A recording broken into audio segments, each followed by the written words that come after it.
Welcome to Through the Bible with Pastor Michael, a podcast from First Baptist Church in Mustang, Oklahoma. Here's Pastor Michael. All right, we are ready to discuss February day 13, Acts 13, 14, and 15. And so with this being February day 13, we are now past the halfway point of month 2. So that would put us somewhere around 12 or 13% through the Bible already. So keep up the good work. 5 observations from Acts 13, 14, and 15. Number 1, Paul and Barnabas were called to preach the gospel to various cities. One of the things we see is this pivot happening now in the book of Acts. The first part of the book of Acts dealing primarily with Peter. Second half of the book of Acts dealing primarily with Paul. And so we see that transition happening here as Paul and Barnabas are called and set out to preach the gospel in various cities. Number 2, another recurring theme that we've seen a lot already. Some believed Paul's preaching and others rejected him. We just have to know that's the way that it is. Whether this is a pastor, whether this is an evangelist, whether this is a believer just sharing the gospel in their own life and with their relationships, we just know that there are some who are going to believe and some who are going to reject. There are others who are going to appear to believe, but in time will prove that they weren't truly converted. You think back to Jesus teaching the parable of the different kinds of soils. We just know that that's what's out there. And so while we may be heartbroken over certain responses to the gospel, we don't quit. We may be disappointed, but not ultimately discouraged. We know there are going to be different kinds of responses. That was true for Jesus. That was true for Paul. We should certainly expect that will be true for us. Third, God's purpose has always been for the gospel to go to the ends of the earth.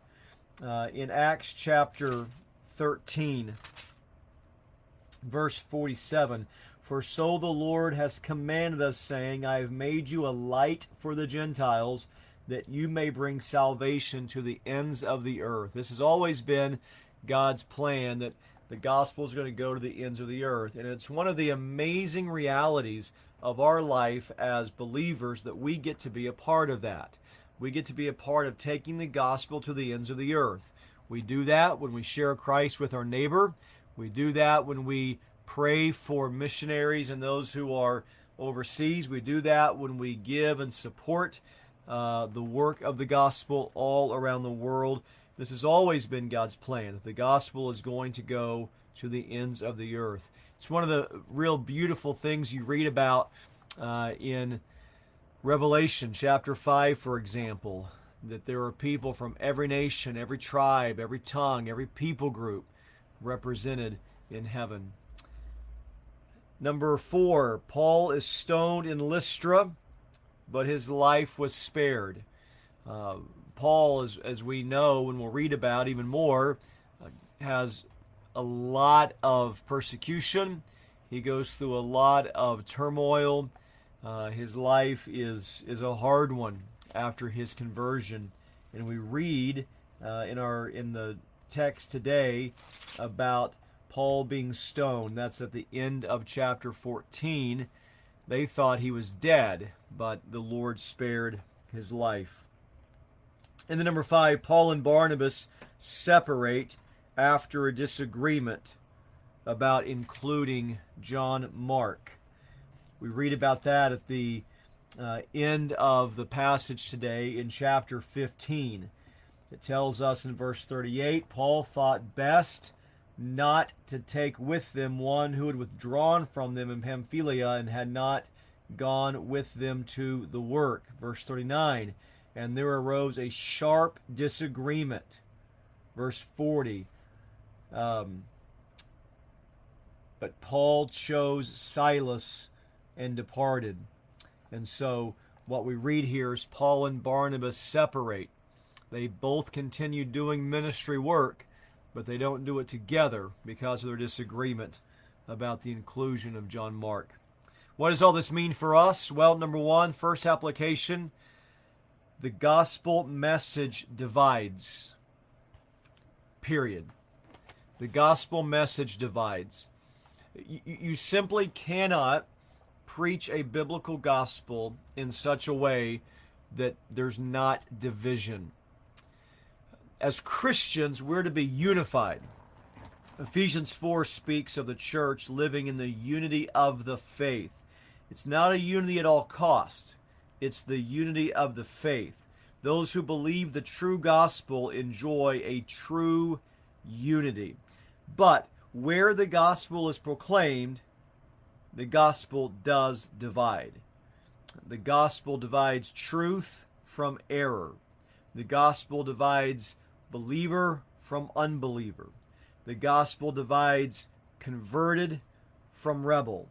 And so you should never think that there's a way to preach the gospel that all the world's going to embrace. Your goal cannot be, how can we take the gospel and make it palatable to the unbelieving world? That doesn't work. Instead, what you do is you say, how can we, with clarity, with humility and clarity, how can we present the gospel so the truth of the message is understood? And at that point, it divides. Those who are truly believers will believe the message, receive the message, be transformed by the message. Those who are rejecting it will despise the message. But the gospel divides. That's an important application, because if the gospel divides, that means sometimes when you share the gospel, people will believe, and other times people will reject.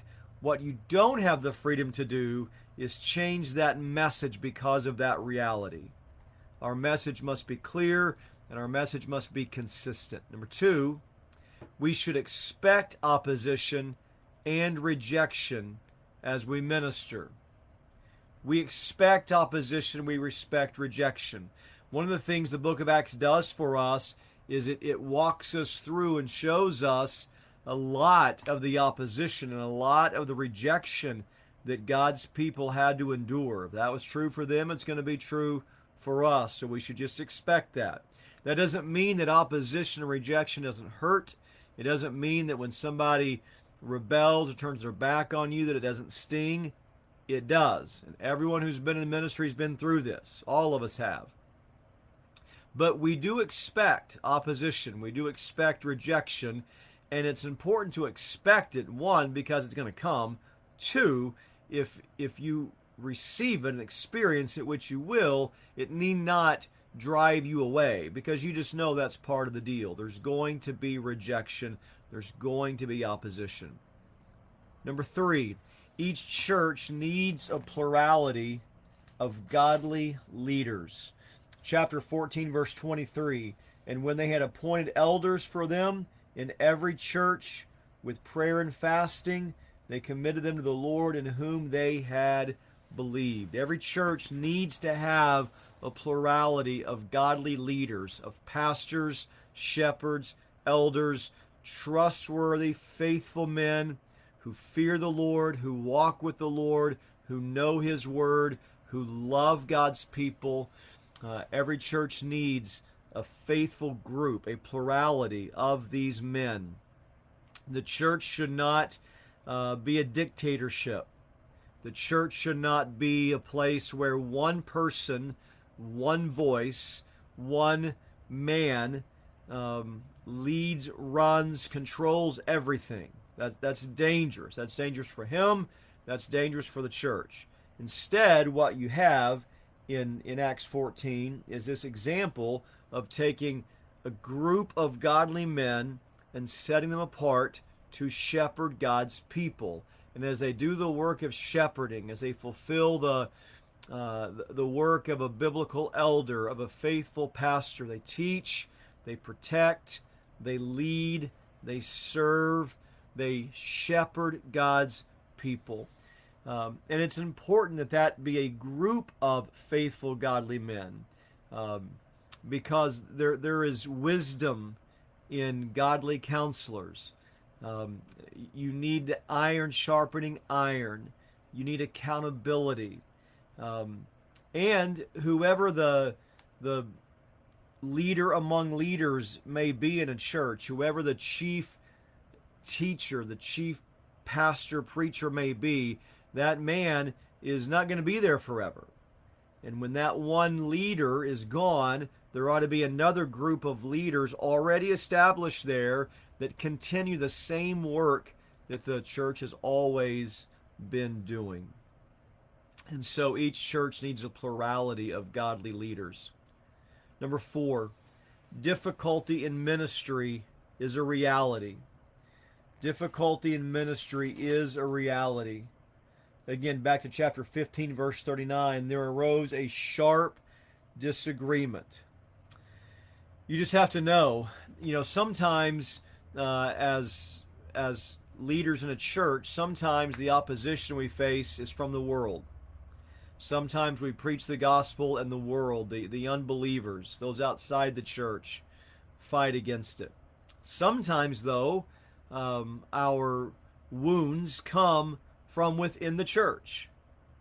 Sometimes it's people that work in the same ministry. Sometimes it's people on a mission trip. Maybe people that teach in a class together. Whatever it may be, it's just a reality that difficulty in ministry exists. We see it in Acts 15. You read about it in the book of Philippians with Euodia and Syntyche. There are faithful people who love the Lord, who are truly converted, yet disagreements come up. That happens. It doesn't mean that we're indifferent to it, but again, it means we're not gonna bail and quit just because of difficulty. We're not going to say, hey, I thought this was going to be simple. I didn't think anybody would ever oppose me, and now oppositions come, and opposition came from inside the church, and so because that's so unexpected, so hurtful, so painful, I quit and I give up. It's not going to be how we do it. We know that opposition is real. We know that difficulty exists even within the church, and so we want to pray through that, work through that, be gracious through that, be forgiving, be long-suffering, but we're going to persevere in what God has called us to do no matter what. And then the fifth application, regardless of our circumstances, we must focus on serving God's people. At the very end of this disagreement between Paul and Barnabas, at the very end of that passage, in verse 41, it says that they went throughout Syria and Cilicia, strengthening the churches. Through it all, that remained the focus. Yes, there were disagreements, sharp disagreements, the text tells us. Yes, there were hard decisions to make. Yet, when the dust settles on that difficult meeting, when the dust settles on that painful decision, whatever it is, when you wake up the next day and you say, what are we going to do today? Here's what we do as leaders in the church. Strengthen the churches. So it may be that you've gone through a season of particular frustration. It may be the ministry that you've been working on has been opposed. It may be that you feel rejected. It may mean that everything just kind of feels turned upside down. And you wonder, what do we do? Here's what you do. You wake up the next day and say, by God's grace, how can I strengthen this church? No matter what it costs me, no matter what's happened to me, no matter how disappointed I may be, the goal is to glorify Christ by strengthening his church. And if you stay focused on that, it helps you navigate the waters of disappointment and of confrontation and even of strong disagreement. At the end of it all, we each have to be accountable before the Lord to say, I will serve Christ by serving his people and striving to strengthen the church. And then the summary from Proverbs 11, the second half, verses 16 to 31, I would say this: generosity is a path to joy and blessing. while selfish living will never satisfy. The world says it's the opposite of that. The world is wrong. Selfishness leads to never being satisfied. Joyful generosity leads to having more than enough. Generosity is a path to joy and blessing, while selfish living will never satisfy. All right, and with that, we are past the halfway point of our second month. I hope you're continuing to enjoy what you're learning, and I pray that today you will seek to strengthen your local church by being faithful to do what the Lord has called and directed us to do, no matter the cost. Have a great day.